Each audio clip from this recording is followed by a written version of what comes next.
Good afternoon, ladies and gentlemen. Good afternoon. First and foremost, put a one in the chat if you can hear the sound of my voice. Put a one in the chat if you can hear the sound of my voice. I'm gonna give you a couple of minutes to get in here.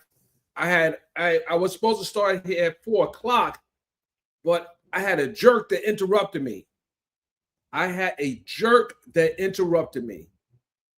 And I'm gonna tell you that was the best jerk I had. So anyone that knows New York City knows that you can get your best jerk chicken in Brooklyn. In Brooklyn. If you're anywhere in New York City and you're looking for jerk chicken, ladies and gentlemen, take your behind down to Brooklyn. I ain't gonna tell you where I'm at, but I'll just say that the line is wrapped around the corner. I knew that was a good sign first and foremost. When you see a line outside of a restaurant, you know people are fighting to get in. They're fighting to get in. I don't know exactly. I'm not at a hotel, so I don't know if my internet is going the way it should be going. But if my sound is good, put a one in the chat because we got to talk about some things, ladies and gentlemen. And it's important that you guys can hear the words that are coming out of my mouth because we may get a little streaming issues just because of the area I'm in, but hopefully we're good. With that said, ladies and gentlemen, this is the first week of trial. And ladies and gentlemen, when I tell you the testimony that came out of the courtroom, 26th floor, for those who want to know where the courtroom is, you're not going to get in that courtroom unless you line up in the morning. But the main courtroom is on the 26th floor. And I was able to get I was the first seat on the bench, number 3 on the line. And I arrived at 7 a.m. Your probably said, Mr. Bond, how did you do that? How did you get, Well, it's called planning. I'm not the one who's going to sit out for 12 hours to get a seat in a trial that, well, actually, this one I probably would have. I might do that. I won't say what I won't do because I will do it. But I want to say something. I want to shout out to all the pool members, the pool that I created at the start of the trial that have joined the pool, who are getting exclusive updates for their channels. And I know that a lot of you guys are not able to come out to the court to cover the case. But how best is it to set up a pool where people who have content channels or channels where they want to put exclusive content on is a part of being? It's almost like being here. It's almost like being here. And I want to say something else as I talk about this pool that I set up in the very beginning. There are some very influential people a part of my pool. And we're talking corporate. We're talking content creators. Some of your favorite content creators is a part of my pool. And what I want to say is, while I'm not going to shout them out right now because I'm watching to see if they shout me out. But I don't care if you don't shout me out, you're still part of the pool. It doesn't come with any strings attached. You follow the instructions of the pool, you are there. That means you have access to the daily readings of the transcripts. That means you have access to exclusive photos, video, etc. And my shots are already out there on big sites. But what a lot of people have been asking me, Mr. Byron, you don't go live enough. Well, there's a reason why I don't go live enough. I won't use the word enough. I don't go live a lot. It's because I'm coordinating a team of individuals that have to be able to take the information that's being fed to them and push it out to the people that need to have access to it. And sometimes you'll see some of the media outside the courthouse after the court closes. Well, typically my day is I come in early, I set up, I make sure I have a good position, and I'm gonna show you some footage that'll give you an idea. And I don't know, some of you may have seen me on your TV screens by way of other people shooting me or perhaps doing interviews with me.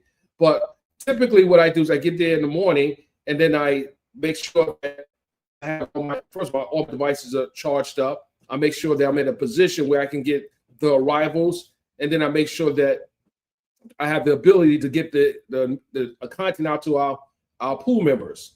With that said, I got a very, I won't say interesting shout out yesterday, but I got a very big endorsement yesterday of one of the pool members. And I don't think they have an issue with me sharing that, they're part of my pool. So I want to shout out Core TV, who was a part of my media pool. And I thought that was really, really cool that they shouted me out to another media outlet when they were asking about my pool. Core TV gave me an endorsement. Yes, we are part of this pool, and is a great pool to be in. And why did I set that pool up? Because over the many years, there have been pools established that I have been excluded from. And I say excluded from, I hadn't received an invite to be in the pool. So what I did is sent the invite out to individuals. And if you didn't get an invite, send me an email to info@byronmediagroup.com. I wasn't getting invites to the pools. I had to go get my own content. This is years ago when I first started. I wasn't, I wasn't of a certain persuasion or have a big platform, so I wasn't really invited to those pools. The most recent pool that I was a part of that I had to fight and get in the pool, as you guys know, was the election interference case involving the current president, Donald Trump. I had to bring attorneys in to argue my position as being a part of the pool. And shout out to my attorney, Moali Davis and Brittany Dobbins and the Davis Bozeman Law Group, because they effectively argue my case in front of the presiding judge in that case, and I was in the building. And with that said, ladies and gentlemen, sometimes you have to fight for a position, especially in this game, in order for you to be in the building. There are a lot of media outlets that are on the ground covering this case. There are a lot of content creators that are on the ground covering this case. I haven't seen so many phones out shooting in a trial, outside of a trial. I don't think I have ever seen that. This is that trial. So they're posting videos. Shout out to those content creators. But what I want you guys to pay attention to is who's actually putting in the work. Who's actually putting in the work. And I also want to point out that based on the testimony that came out of the trial this week, there's some content creators that need to go back and issue a retraction of sorts because their content has added to the falsehoods about this case. For example, Ms. Cassie Ventura, the accuser in this case, they highlight victim number one. I'm going to say accuser number one. That's my voice. She debunked some of the things that people were pounding on Sean Combs about. And when she did that, I kind of turned around to an individual who was in the courtroom that was putting out and promoting some of these negative things that hadn't been proven. So when you're in the courtroom, you have the ability to listen to the evidence. You have the ability to see the reaction of the participants and see how they respond to questions. Well, I would say that based on what we heard this week, there probably needs to be a lot of videos taken down because they've essentially monetized a lie that many people thought was the truth. And I also want to talk about something else that came out during a TMZ post. A shout out to the guys over at TMZ, and shout out to my great colleague Celia Simone, who's doing an excellent job on the ground. She is one of the hardest working women in media, and I salute her. I've known her for years now, and she's doing an exceptional job. With that said, there are content creators that have literally made up stories to promote a narrative that has now been debunked. Why am I making that a point to talk about? It's because these jurors weren't picked during the time the content creators were making these videos. They were saying things, they were promoting things, they were pushing things that essentially became untrue. So with that, you guys got to be very careful where you get your content from and then cross-reference what was said in the past, and also look at the transcripts that are being read on several platforms, because those platforms are a member of the pool. Those platforms that are reading the transcript now are a member of the pool, so they are able to give you gavel to gavel reporting from the day the trial started, verbatim from the witness's mouth. So when you see videos that have been promoted and they're promoting a certain narrative, and if it doesn't align with the testimony coming out that courtroom, there's some bullshit. I'm going to just call it as I see it. Listen, guys, I'm taking the kid gloves off. I'm taking it off. I've been kind of tippy-toeing around, but I'm letting you know I'm not going to point them out just yet. There will be a time in my article, and go check out my article that's written on Hip Hop Inquirer yesterday, and we have another one dropping today. I'm just putting the finishing touches on it, which is going to include photos, videos, and testimony that's come out the courtroom. And you're going to see some photos there. I kind of like to, let's just say, plant a few seeds. And when you read my article, read it for the details. But I would say this. At this point,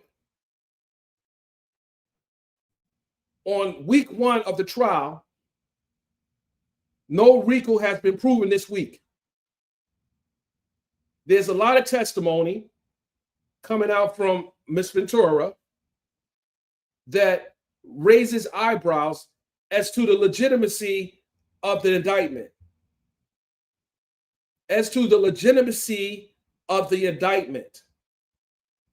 Now, while we still have at least 7 more weeks, the first week gave us a look into the window of the prosecution, how they are planning on lining this case up. Yesterday, around 2 to 3 o'clock, we had another witness enter the building. I tweeted it. It was a breaking tweet because I'm sure people didn't know that person was coming in the building. And that was Miss Rashad, or Richard, from Danity Kane. And she's being represented by none other than Lisa Bloom, her civil attorney. So she started her testimony on Friday, and she will conclude likely on Monday. But I want you guys to listen to her testimony and listen to what she said on social media. And then I want you to see if it aligns with what is going to be presented in the courtroom. With that said, ladies and gentlemen, we had several individuals who have showed up at the courthouse who haven't actually gotten in the courtroom. Lil Rod, for example. Why is Lil Rod significant in this case? Or is he even significant in this case? Well, he's done a series of interviews with different people, content creators, where he made certain claims. What I noticed about Lil Rod, and this is just from my experience in covering cases, they typically don't show up to the courtroom, the courthouse, and not go into the courtroom, or at least the main courtroom, or the courtroom, because he's alleged accuser. He's filed a civil suit. I even asked to do an interview with him, and I guess those who saw my live, they saw his response. He's actually not done any interviews outside the courtroom since I've been there, but he was very, very active on social media leading up to this trial. What he has to say, we don't know yet, but his attorney's in the courtroom. I asked Attorney Lisa Bloom on the first day I got there, and if those who saw the interview, whether or not her client would be there. And I also asked her, would the defense have an unfavorable advantage by way of your presence, where you have the ability to hear everything that's coming out of the courtroom, and then going back to your client. And if he's planning on testifying, I don't think I can believe that you're not going to tell him how to prepare for his testimony. But he should be one of the witnesses and or accusers should be sequestered, because if he's going to be testifying to anything involving Mr. Combs, then he should not be privy to what is happening in the courtroom until he gets in the courtroom. So the lawyers may this week require or request the judge to not only sequester the jurors, well, limited sequestration because they can't really look at social media, but they need to do that as well to the Mr. Rodney Jones. With that said, ladies and gentlemen, there was testimony that came out, and I have the transcripts. Some are reading the transcripts, but I do have the transcripts myself. And I just want to tell you guys that there were some shocking things that came out that I thought that helped the defense. Then there were some things that came out that kind of helped the prosecution. And we're going to pull the transcripts up real quick here. Okay. Hold on a second. I'm sorry, guys. I'm reading the text. I'm getting texts in real time. Okay. Appreciate you for texting me. But I'm on live and I got do not disturb one. I'm not going to put the transcript on the screen just because one is not watermarked and others that are in the pool are using it. So I don't want to really, and I might even put an embargo on those who are actually showing the transcript on their page versus reading it. I made an embargo on the transcript, and I had to figure that part out. I'm going to read the transcript because there's certain things that I believe should post us yet. Okay, before I start to see who we got in the building.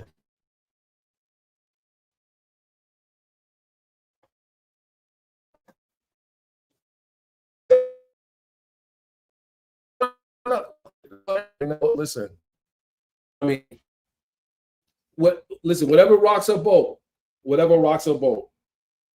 But we learned during testimony that Cassie not only got $20 million from Mr. Combs and his companies, but she got another $10 million from the Intercontinental Hotel. She initially wanted to sue Puffy for $30 million. So she got 20 from Puff. She got 10 from the Intercontinental. I think she got what she wanted. And I don't think that it's going to stop there. I think that there may be an opportunity for not a book deal. And I got to look at we don't know what the settlement looks like, the agreement looks like. I'm sure it covers, she can't do movies or TV or anything like that, but she can testify. I don't think she's going to be doing movies or TVs with that $20 million unless a judge invalidates the agreement she did with Sean Combs. If that agreement is invalidated, then it opens the door for her to do radio, TV, and etc. Her attorney was Mr. Wigdur. He was interviewed yesterday, and I have that clip as well. But before I play that clip, I'm going to play this here real quick here. Let me play that. Make sure you guys can hear that.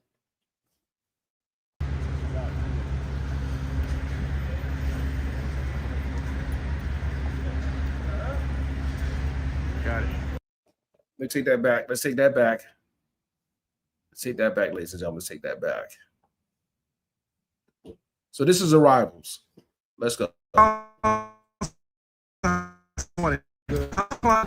He looked good in court yesterday.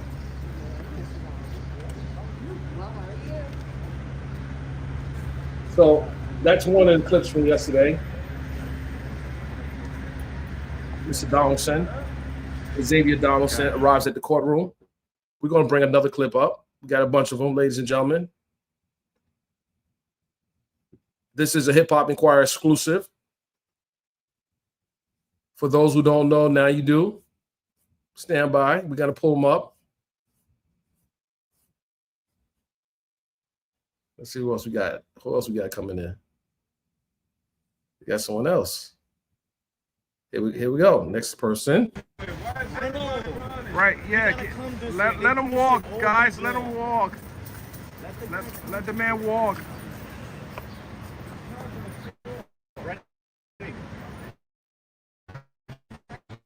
This is attorney.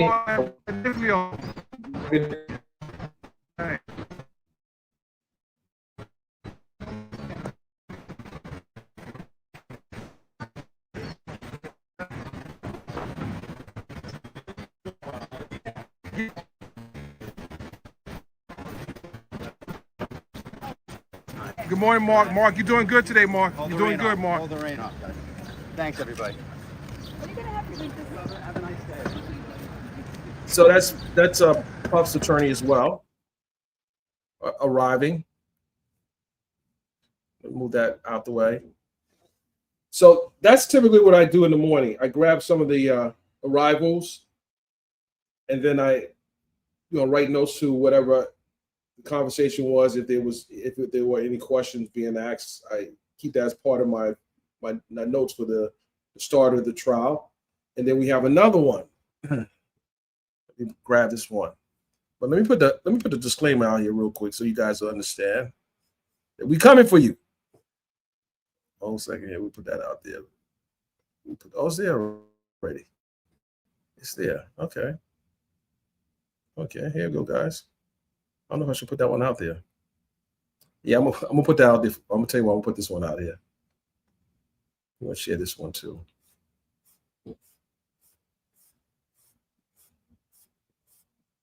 Stand by.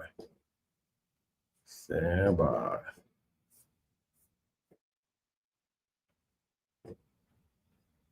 Let's see what this one is.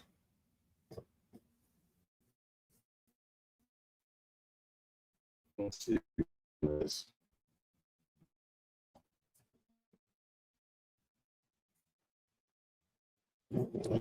Oh, here we go.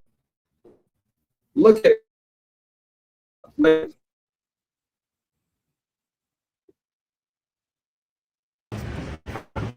Let's start that over. There we go. Guys, notice my angle. Notice my angle, ladies and gentlemen.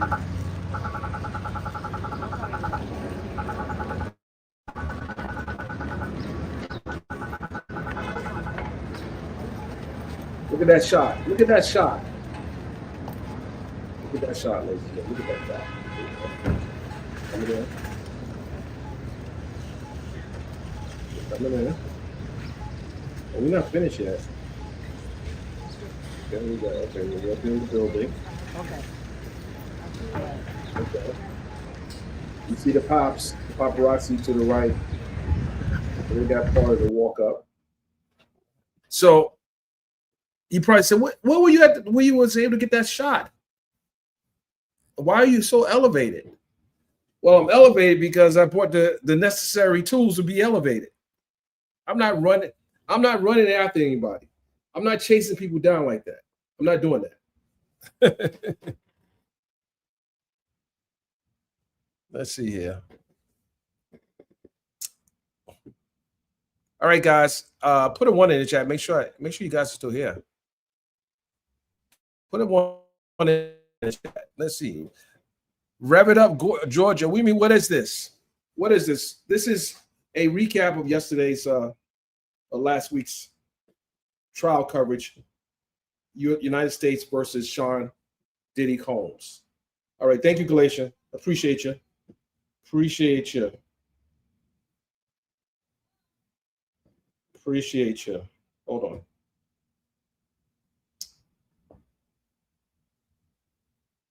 So let's look at some of the testimony. The testimony is so significant. The testimony. Let's go and look at some of the testimony here. In the morning, there were arguments by the attorneys on admissibility of evidence, on making sure the defense is not keeping Ms. Ventura on the witness stand longer than she needs to be on the witness stand. And while some of the questions appeared to be repetitive coming from the defense, I'm sure they have a strategy there, or they were trying to drill it in the juror's head, which he had said. So they may have asked it a different way.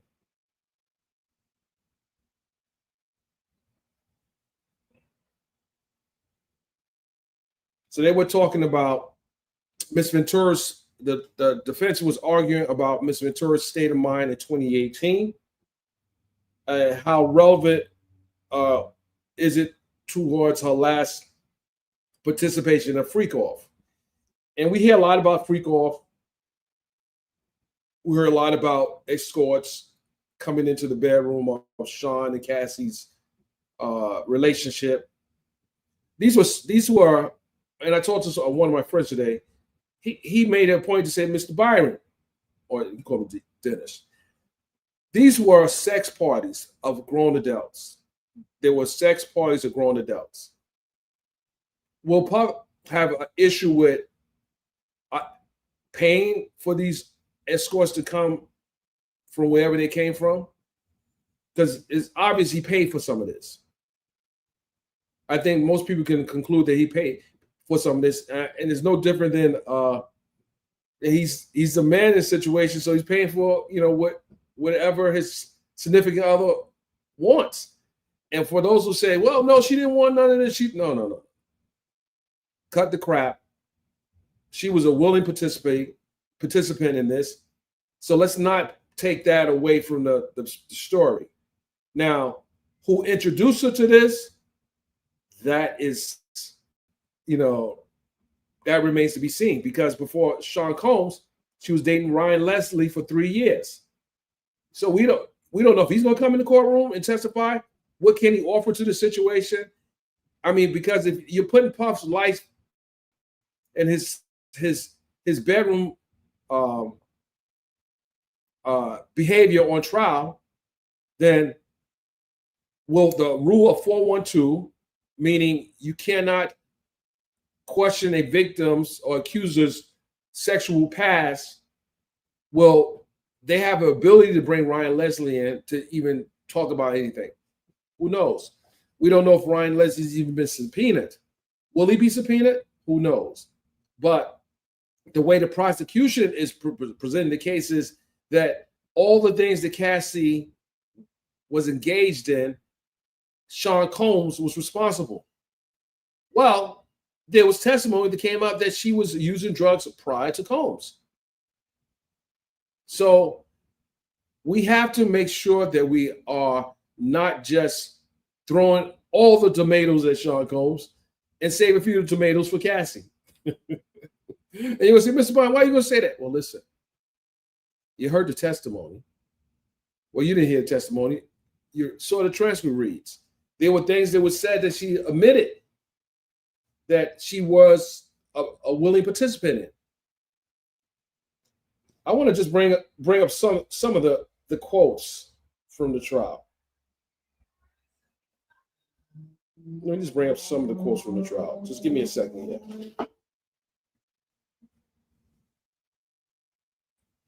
We'll bring up some of the quotes from the trial.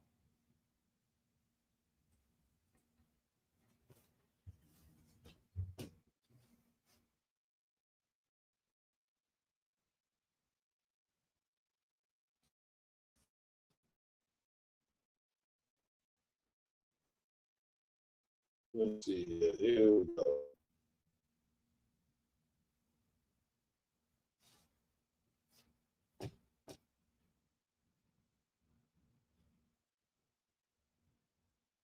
See if I can get some. I put a few of the Q&As up. Here we go.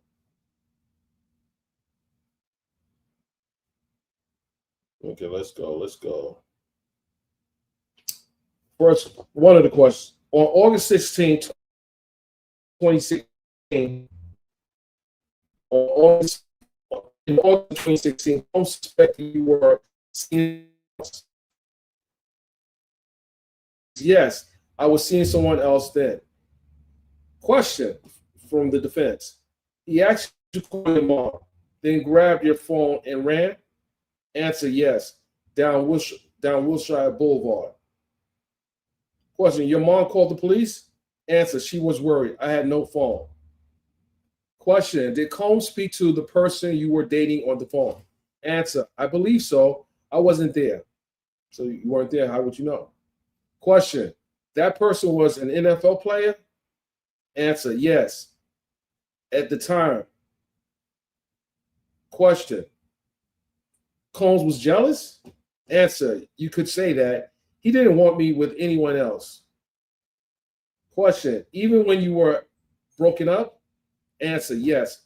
It still upset him. Question, he's taking your phone on other occasions? Answer, yes. When angry, he'd take my phone, car, watch, passport. Question, he took your phone once after suspecting you of dancing with Chris Brown? Answer, I don't remember that incident clearly. So how did the prosecutors get that information? How did the prosecutors get that information? Was that something that they got off of social media? How did that happen? Question, you said I tried to kill a bitch in a text to Diddy after a bar fight. Answer, that's what the message said. So, question, you said I tried to kill a bitch and a text to Diddy after a bar fight. Okay, so Cassie got those hands. Cassie got those hands. Answer, that's what the message said. Let's talk about the video involving Sujin. You thought it might be a freak off tape. Answer, yes. I was worried. Question, Combs texted, don't let him out of your sight. Answer, yes, that's what he wrote. Question, you were scared? Answer, yes, it was intense. Question, Combs once said, what did I do to you? You disappearing. Answer, yes. He messaged that when I didn't respond. Okay. Question, you replied, obviously you're high, just trying to relax from the night. So this is what she replied. Answer, that's what I wrote. She's like, that's what I wrote. So so the prosecutor, the defense attorney, in the beginning of the question, she said, Ms. Ventura, I'm going to play Puffy. Basically, she's going to play Puffy, and you're going to be you, and you're going to respond. So she's the defense attorney is basically playing the role of Puff, and she's giving her the response. Question, you recorded a conversation with Sujin in Atlantic City in 2014. Cassie answers, yes, I did. Question, that audio was played in court. Was that Sujin's voice? Answer, yes, it was him. Would you, okay. So we have a little more here. Hold on. We have a little more here I want to read here.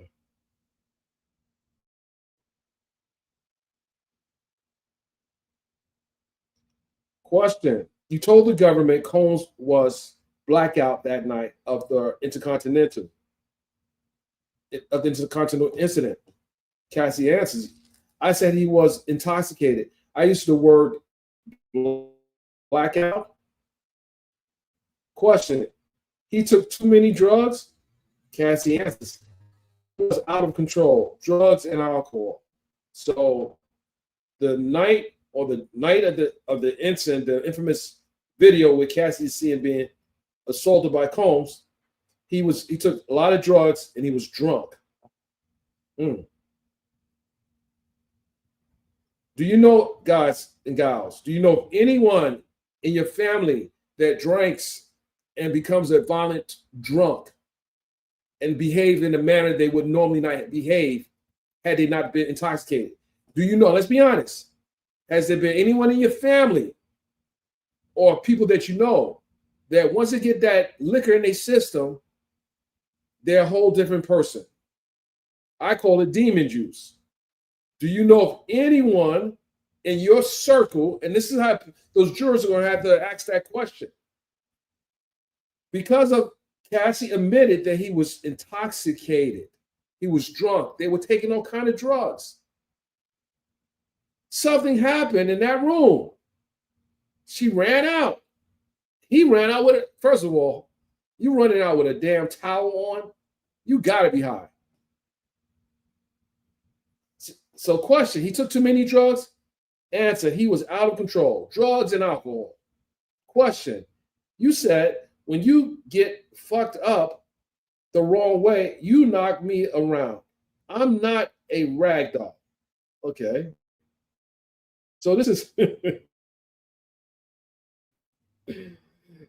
so this, ladies and gentlemen, Cassie is saying, Diddy's asking her this, and this is Cassie's response.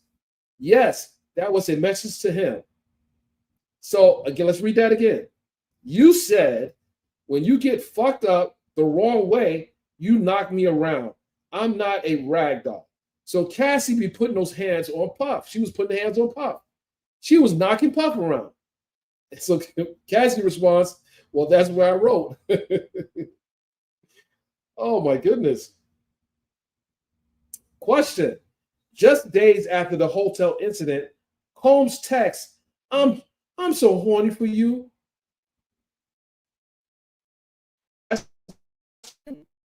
Answer. Question. You told him not a good vibe, and we need a different vibe than Friday. So she's telling him that issue you was on was whack as hell. I'm paraphrasing, but it wasn't a good vibe. And he's horny about the mindset. And then the next day you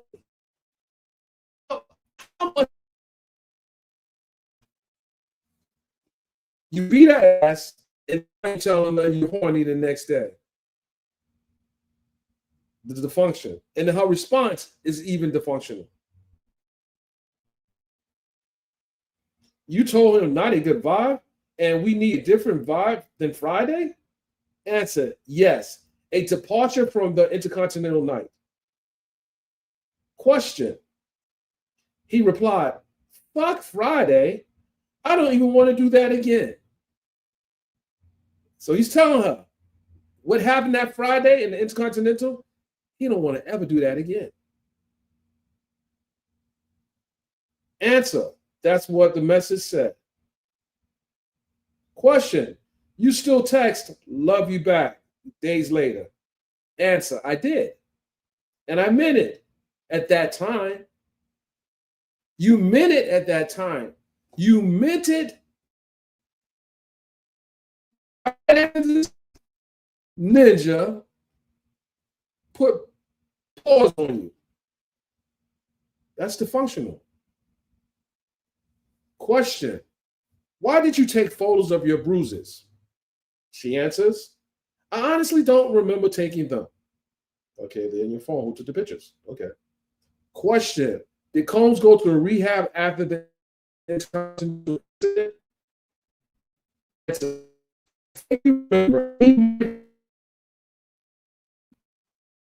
So, sort out counseling for his behavior. He sought out counseling for assaulting Cassie. I have a question. If he sought out counseling for that behavior, what can you deduct from that? That he was sincerely apologetic? That he was someone that would do it again if not treated properly? Why would he seek out treatment if beating her behind was a normal practice? Well, probably because beating her behind was a normal practice. Anyway, we'll get back to that. We want to table that one right there. You went to Sedona too, right? Answer, yes. to take a break from drugs and partying. So she too sought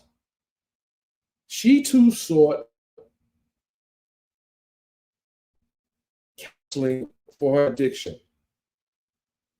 Question, what about Gordon Door? Excuse me, question, what about the Golden Door? Answer, that's a spa. Sedona was something else. So the Golden Door, I don't know where that's at. It must be somewhere in California, but it's a spa.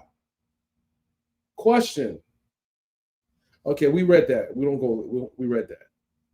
So this questions, this process with different questions. But just listening to that, it does appear that they both have serious issues. Oh, my Wi-Fi is going out. What the freak? Hold on. Put a 1 in the chat, ladies and gentlemen, if you can hear the sound of my voice. Put a 1 in the chat. I told you in the beginning I had Wi-Fi issues. Put a 1 in the chat.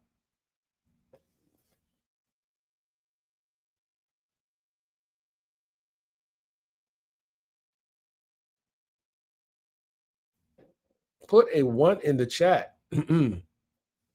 Hold on.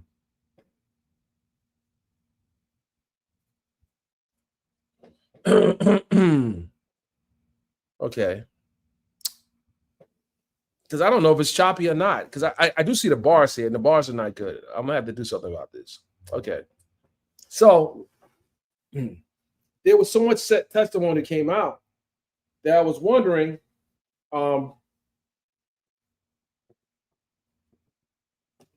why didn't the prosecutor get in front of these type of questions?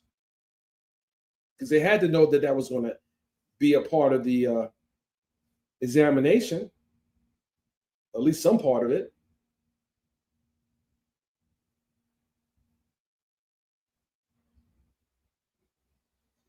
I'm trying to pull some more questions up for you guys. My notes.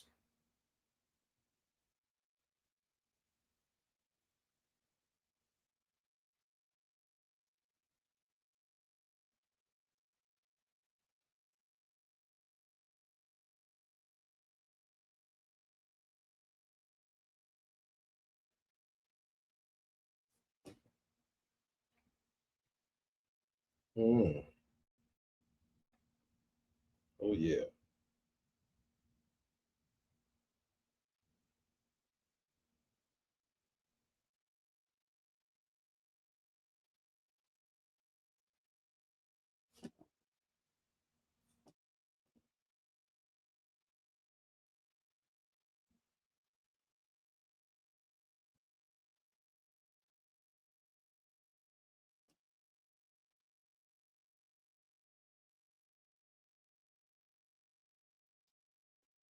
Oh my God.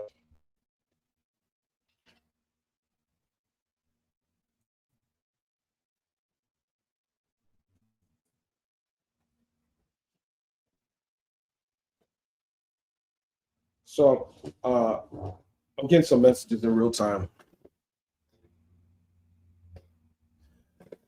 D Sanders, is it breaking up or not? Is it breaking up a lot? Yeah, breaking up a lot. Okay.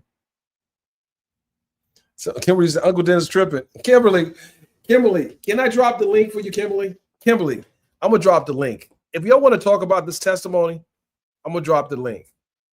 He said, "You Team Cassie, I don't want you to not support who you believe. I'm just saying this is what's coming out."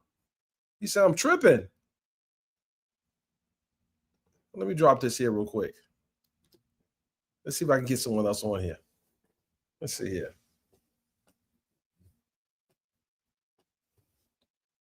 Anyone that is following this case and have, let me see. Oh, let me get you up out of here. 1 second here. Hey, double twins. Hold on.